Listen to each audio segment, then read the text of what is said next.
In southern Illinois, a paranormal panther on a rampage. Boom. It hit me. I mean, it knocked me in the road. And I knew that's when it was gonna try to eat me. I was scared to death.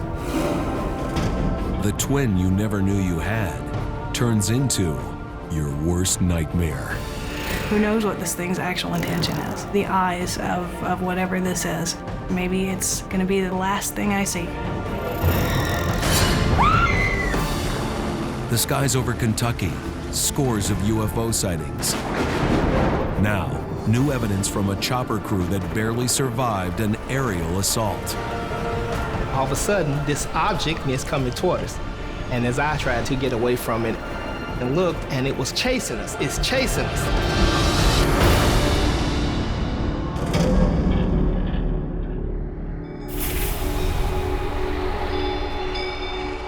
At Illinois' southernmost tip, where the Ohio River merges with the Mississippi, sprawls the Shawnee National Forest.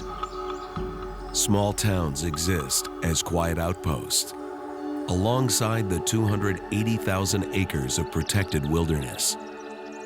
It seems peaceful enough, except for the rumors about a supernatural predator. If you look at southern Illinois with a real focus on the Shawnee National Forest, you get lots of different reports of cryptids. And in the reports, one cryptid creature appears again and again. A ferocious feline, black as the night, fangs of fury, the supernatural slasher. All of a sudden, we come up this hill, and there it is.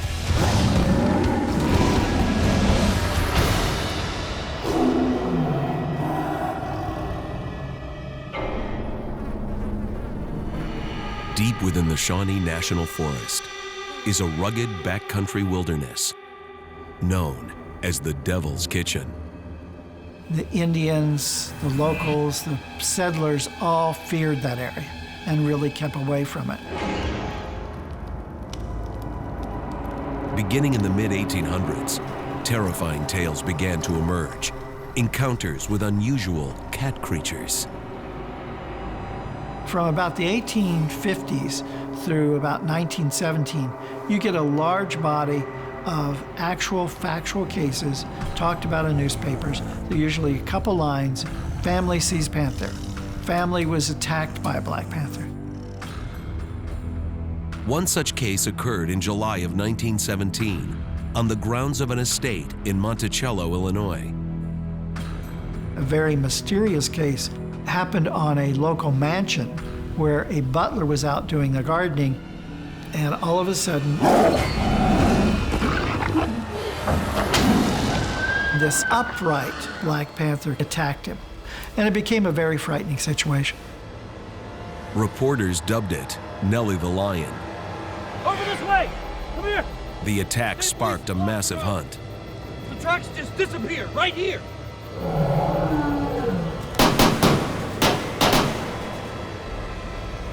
The marauding beast was never found. Roads were monitored by police officers. Schools would close because they were afraid kids were going to be snatched.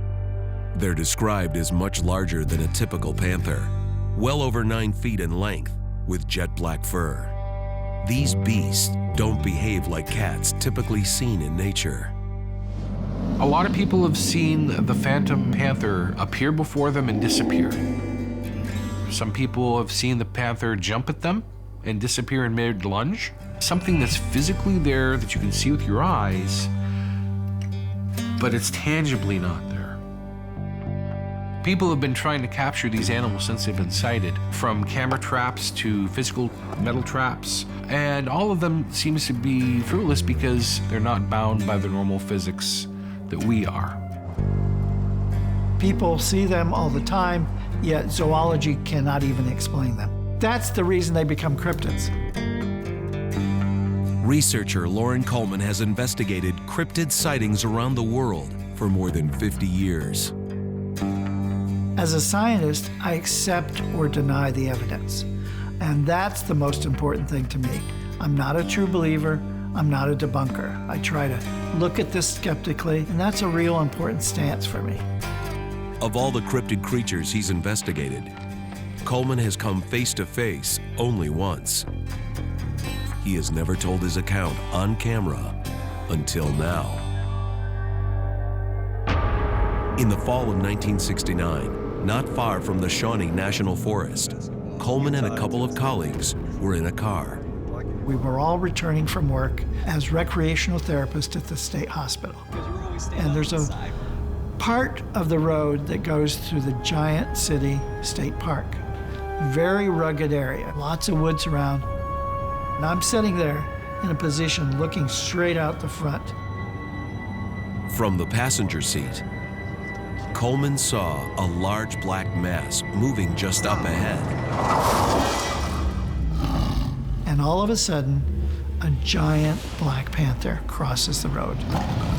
Steve, back up. This is a large cat, one that really shouldn't be here. They watched helplessly, too afraid to move. This thing could hurt us. Luckily, the giant beast leapt off the road and vanished into the woods. I want to turn around and look for tracks. You're crazy. We're out of here. Everybody else wanted to go home. So it was frustrating. It's not something I talk about that often, and yet I know it was real.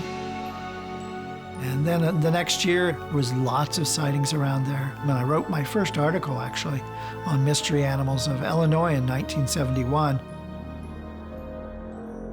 One of the most terrifying encounters Loren Coleman investigated happened to this man. Mike Busby is a 63-year-old retired auto mechanic. He was born and raised in southern Illinois. Growing up, Mike heard the rumors about the Panthers. Years ago, when I was a small kid, we was told there was a black panther, but I never dreamed of ever seeing anything, you know, or especially being attacked by anything. In the spring of 1970, Busby was a 19-year-old newlywed. One night, he was on his way to pick up his bride in a nearby town. We had just got through working at my dad's garage. We put a motor in a car, and it was late. I was driving down Route 3, not a very well-traveled road back in the day, and I had old 55 Chevrolet. He was ready to unwind after a long day at work. Within minutes, he'd be facing the battle of his life. Then the car, it started jumping and jerking. Out of nowhere, the engine cut out. When it died, I pulled off the side of the road.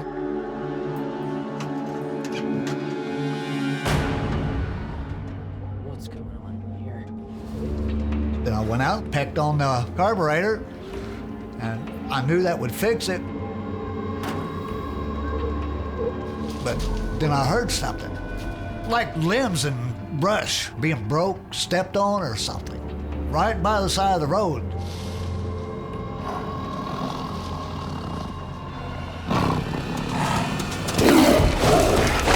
That's when it pounced on me. But I couldn't get it off of me. It had me pinned. I could not push it off. I was scared to death. I thought this thing was gonna try to eat me alive. So I grabbed it with both hands and held its mouth open, for it couldn't bite my throat. Fighting for his life, Busby felt wholly outmatched by the growling behemoth. It was scratching me and hitting me like a human would hit you, you know? And it was coming toward my throat. And I just knew this thing is gonna kill me. Come over here! This way! In southern Illinois, it's been seen hundreds of times. Right here! It's never been captured. But witnesses swear a demonic black panther with glowing eyes stalks these dark, wooded roads. In 1970, on a rural highway near the Shawnee National Forest, Mike Busby crossed paths with this monster.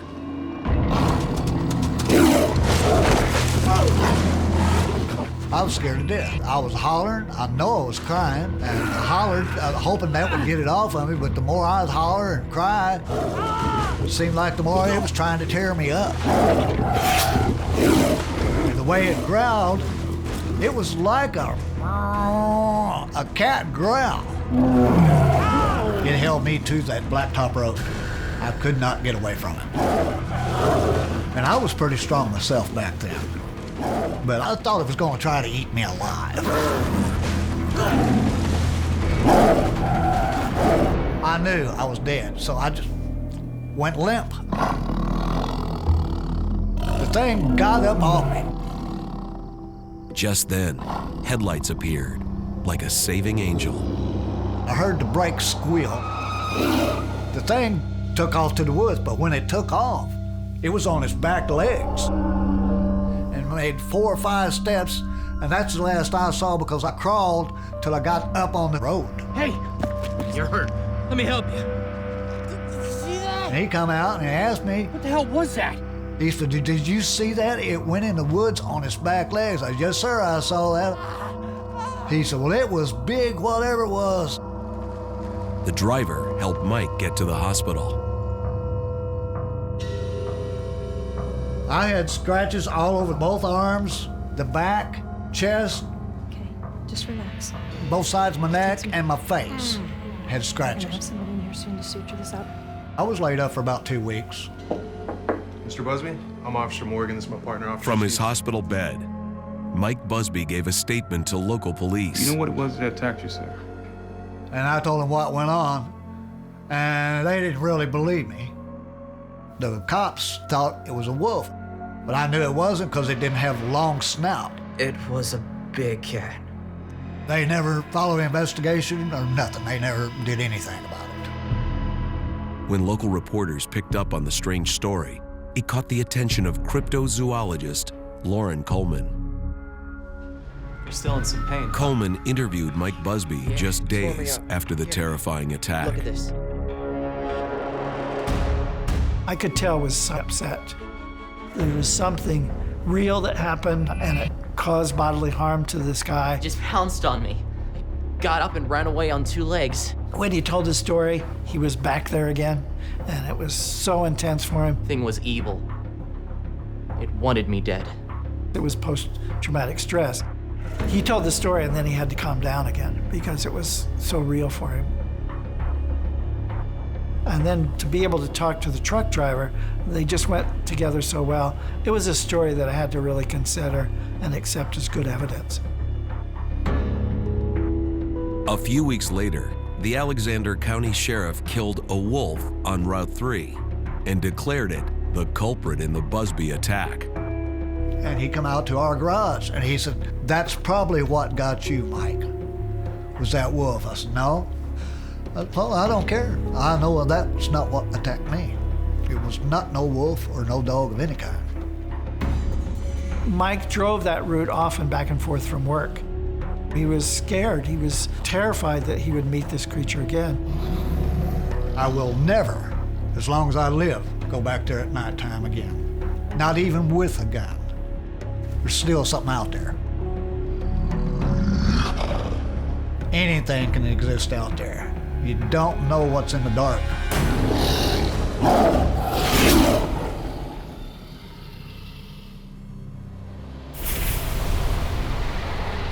Just outside of Orlando, Florida, the affluent suburb of Oviedo. Palm trees and expansive lawns line safe and friendly streets. To one family that settled here, it seemed like heaven. That is, until they were terrorized by one of the strangest monsters of all. One that no gates, no alarms, nor neighborhood watch can protect you from. I was almost about to fall asleep, and what I thought was my sister came in. Honestly, I don't think that it's ever gonna go away until it does what it needs to do.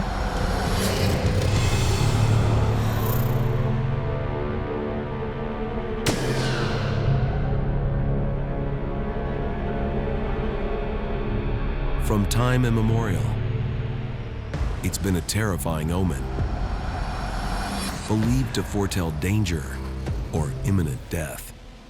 Doppelganger is a very old term from Germany, translating to meaning double walker. It's defined as a paranormal double of a living person. Doppelgangers are often described as an evil twin that's lurking in the world for each and every one of us.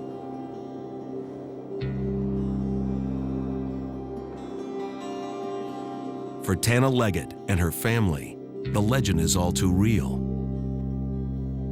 They were stalked by a dark and deadly doppelganger, one that seemed driven to wipe Tana out of existence and take her place.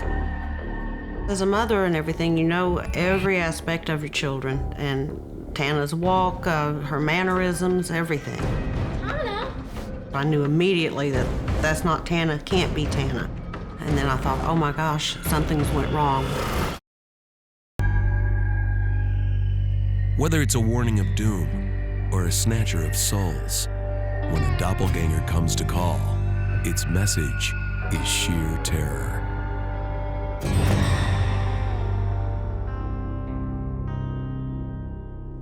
One of the most famous cases of a doppelganger occurred in 1860, on the eve of Abraham Lincoln's first presidential election.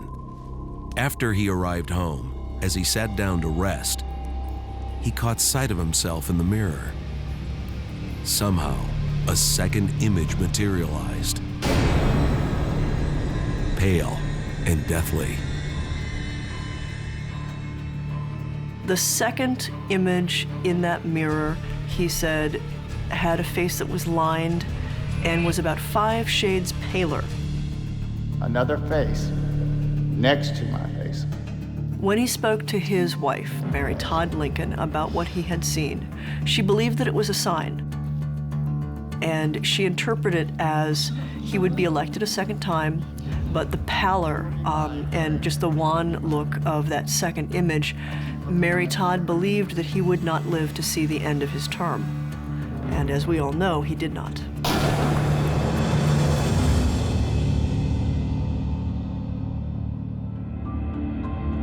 Reports of a doppelganger aren't confined to the history books.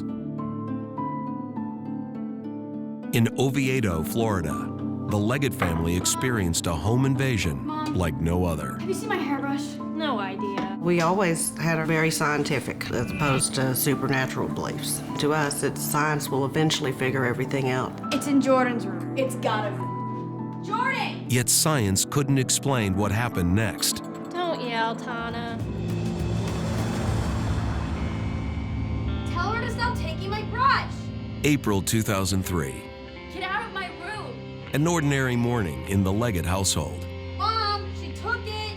I just had 2 cups of coffee, settling down to watch my morning TV as I normally do. I'm locking my room. She can't just come in without asking. Did you take her brush? I just used her stupid brush. Seriously, you can't use your own brush? Now we're gonna be late. Look, the bus is out there. Go. Have a good day.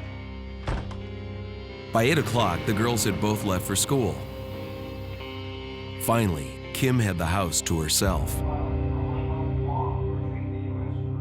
I was on the couch.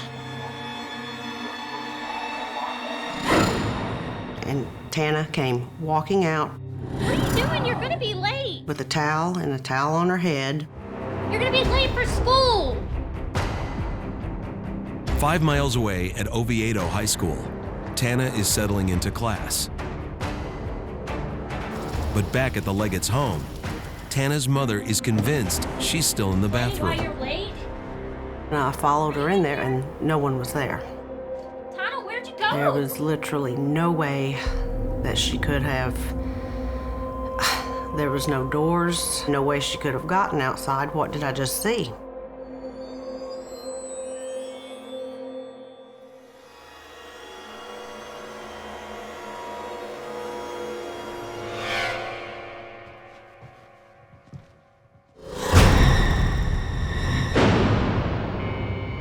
Later that day, Kim confronted Tana about missing the bus. You were late. Tell the truth. Mom, I swear, Stop saying I wasn't at school. I'm not lying. She was on the bus, Mom. I promise. She had no idea what I was talking about, and if she had missed classes, I would have gotten a call at home. No call came. I had no explanation for it. And yeah, it kind of shook me up. You know, as I went over in my head, what could I have seen? And I just couldn't put two and two together. The trouble was only getting started. As night fell, the sisters were in their separate rooms. It was pretty late, and I was probably close to falling asleep, but not to the point where I was actually asleep. And all of a sudden, my sister, she walks in the room. What are you doing? I don't have your brush. Get out of my room. Jordan sensed that something was wrong. Even though it was dark, I could still see that there was hair covering the face. And I couldn't see the eyes or anything. Get out!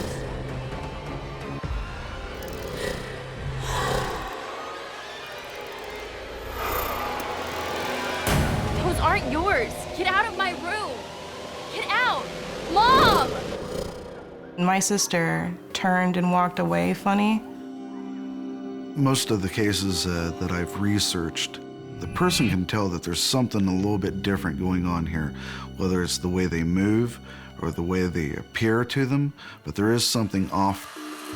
The next day, Jordan confronted Tana about the strange visit to her room. It really freaked me out. That wasn't cool at all. Jordan, I swear, I wasn't in your room. She said that I had walked in very purposefully, very driven, and had walked back out. Just stop. Why are you doing this?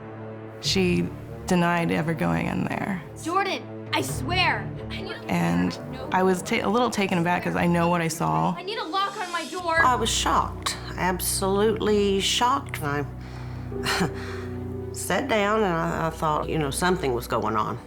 She was very nervous at the time. She told me that it was very, very solid and very, very convincing that it should have been me. Mom! We just still couldn't explain it. We really couldn't. Jordan took it upon herself to figure out what was stalking her family. The tech-savvy teen sought the help of a paranormal researcher online. I receive emails from people about their own doppelganger encounters. Is that the guy? Yep. Doppelgangers. Yeah, send it. I did feel like it was maybe a possible sign of something going to happen, you know, whether it's something tragic or a death. The family was beginning to fear that a doppelganger had Tana in its crosshairs, trying to kill her off and take her place. Tana was feeling anxious, her imagination running wild.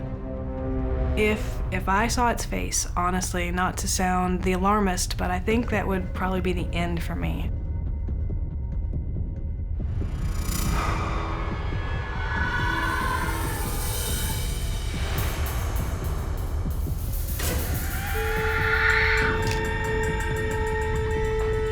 The mirror!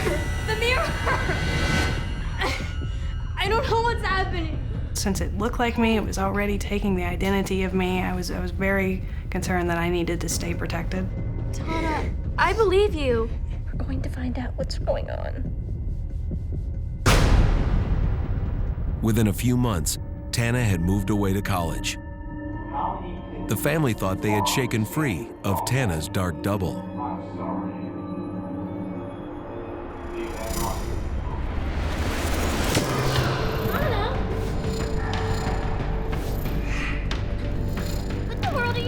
Tana's doppelganger was able to force that door to open.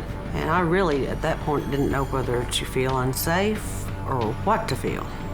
It was physically opening doors, and that freaked her out. I think that was the first time she was truly afraid of it. In Florida in 2003, a doppelganger a murderous mimic began stalking 17-year-old Tana Leed. After leaving home for college, Tana thought she was free. But her diabolical double wouldn't quit. The situation changed quite a bit for me because I had never seen it be able to do anything physical. One afternoon, Kim was at home resting on the couch.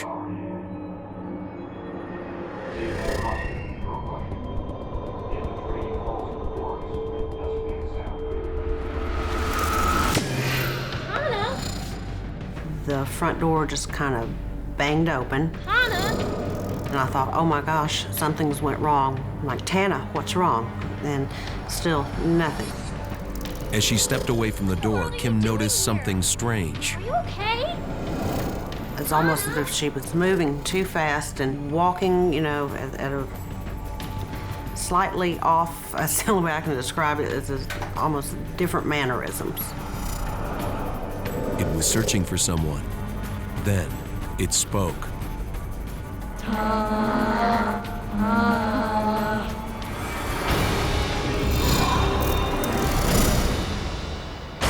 There was nothing there. It was gone, vanished.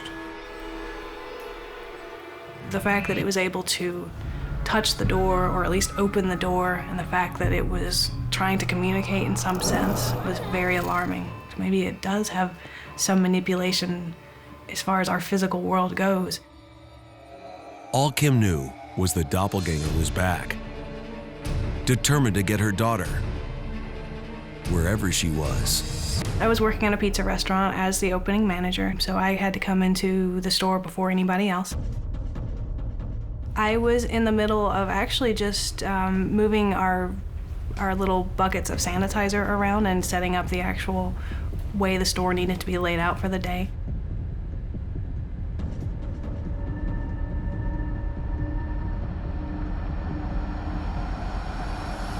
I thought, no one else is around. We didn't have our people come in until the store actually opened.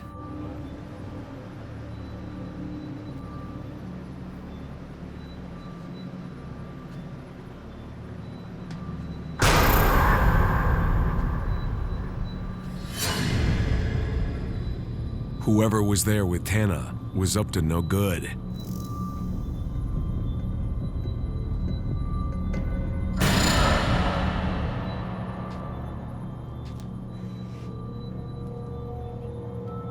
Frank?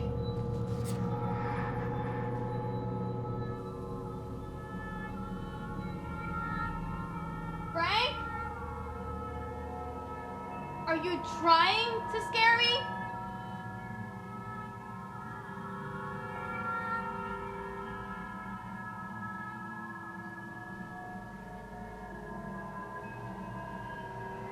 Finally, Tana saw it. Through the oven, so I saw what really looked like me in my exact uniform for the day, walking very fast through the oven. Seeing it there, as solid as it was extremely alarming. It's found me, it knows where I work. With none of her family around, Tana was in a showdown with a doppelganger. No one else can help me, and who knows what this thing's actual intention is. She thought if she locked eyes with it, it might mean instant death. Tana fled the building. She didn't dare look back.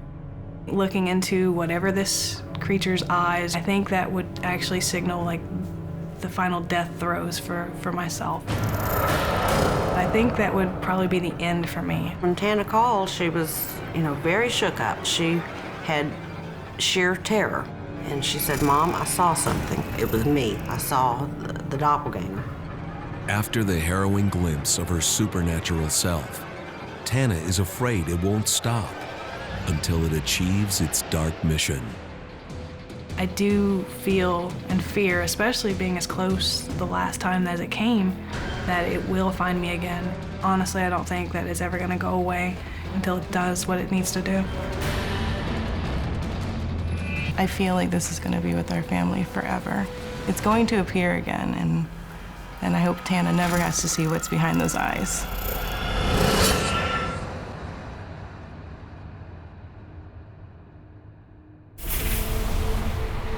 For decades, residents of Kentucky have reported close encounters with unidentified flying objects. Now, new proof of extraterrestrial visitors from some of the most credible witnesses so far. 2 air police officers forced into a face-off against a UFO. We were just sitting there above the treetops. After a few seconds, it drifted. Look at that. What is that thing? And then it came dead center. It's moving with us. It looked like we were kind of in a duel. Wait for one person to make a move.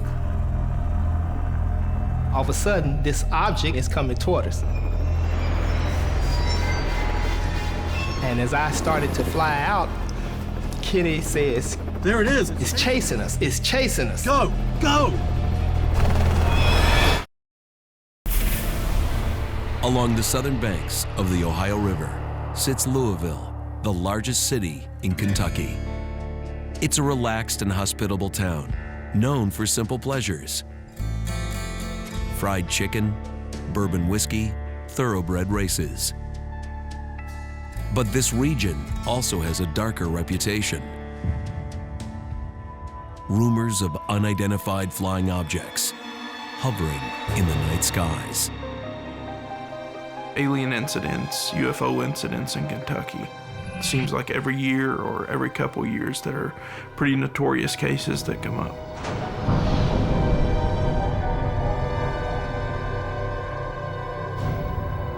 Reports of mysterious objects flying over Kentucky go back to 1948.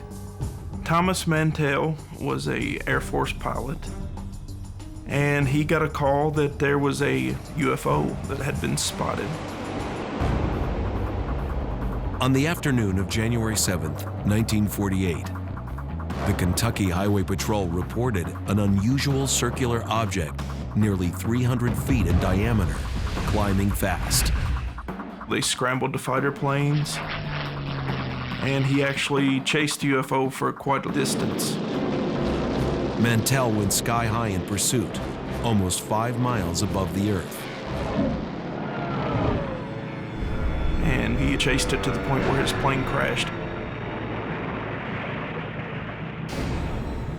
Mantell's death was one of the first cases to focus the American public on the UFO phenomenon.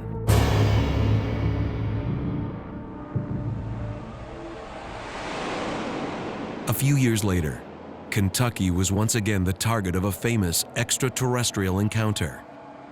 In 1955, in Hopkinsville, little green men were alleged to have held one family under siege.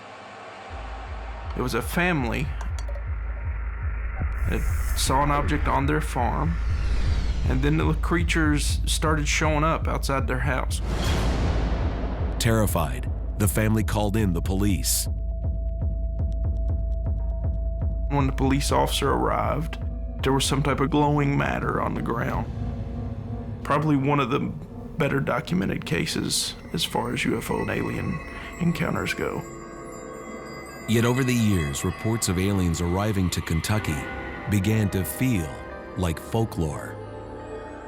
Then, a new case arrived, more convincing than ever before. On a February night in 1993, Kenny Graham and Kenny Downs, both veteran police officers, had a terrifying close encounter in the air, one that no one's ever been able to explain. We had 2 very well-trained veteran officers that saw this object and actually had a pretty big encounter with it. You're clear for takeoff. 10-4. On the evening of February 1st, 1993, the 2 officers were starting their shift. Downs, go ahead. It was a cold night, and it was a slow police night. We went out on our routine patrol, checking businesses.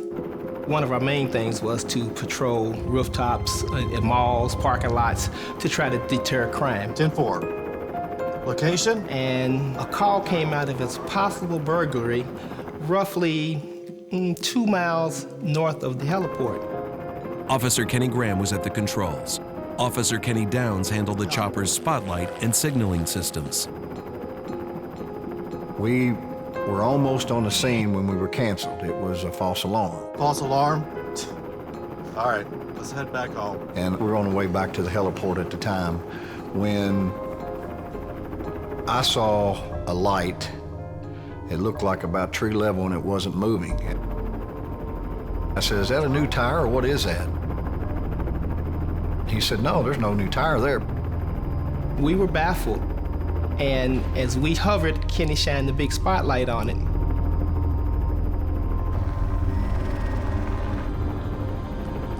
Do you see that? There's a shape in the light. What is that thing? And inside was a glowing orange shape, like a basketball size. Whatever it was, glowed intensely, even under the blast of the powerful police spotlight. Should we? I don't want to get too close. The object seemed to mimic the helicopter's maneuvers. It's moving with us. The first thing I thought was this thing is watching us, trying to figure out what we were. At the same time, we were watching it, trying to figure out what it was. It looked like we were kind of in a duel. You know, wait for one person to make a move. I didn't want it to get too close to us at all, because it was, was an unidentified flying object, and I didn't know what it was going to do. All of a sudden, the UFO made its move. It's gone, man. This object just took up and out at a very high rate of speed, and it, disappeared out of sight. If the officers thought the object had left, they were wrong. And as I started to fly out of our area, Kenny says, there it is, it's chasing us. It's chasing us, it's chasing us. It's circling us. It's too fast, I can't even control this thing. Then that's when, I really picked the airspeed up and tried to get away from it. Officer Graham gunned the chopper full throttle, pushing it above 100 miles an hour. I didn't know what it was, and I didn't want it to hit our tail rotor and we would crash. As it came back around, I turned toward it again. Officer Graham to control. At a Louisville airport, Copy, officer. air traffic controllers noticed the helicopter circling. Something is chasing us out here. I was calling the Louisville Airport Tower to ask if they had seen anything in the air with us. Chasing? Are you picking it up? We were wondering. And they said no, but we were wondering why you all were going around in circles at a low altitude like we were doing. Oh, nothing back there. Nothing. All right, copy. Keep an eye on it for us. From the ground, 2 officers spotted the unusual glowing object and witnessed the helicopter making high-speed maneuvers. What is that thing? There was one officer said that he tried to catch up with it, and there was no way he could keep up. Then, the UFO began flying around the police chopper like a predator circling its prey. He would turn the helicopter and try to stay in visual sight of it, but it was going so fast we couldn't do that. What came next would put the officers' lives at risk. It shot 3 fireballs out. It's shooting! Go! And I remember thinking, this thing is telling us, you better leave me alone because I can show you what I can do.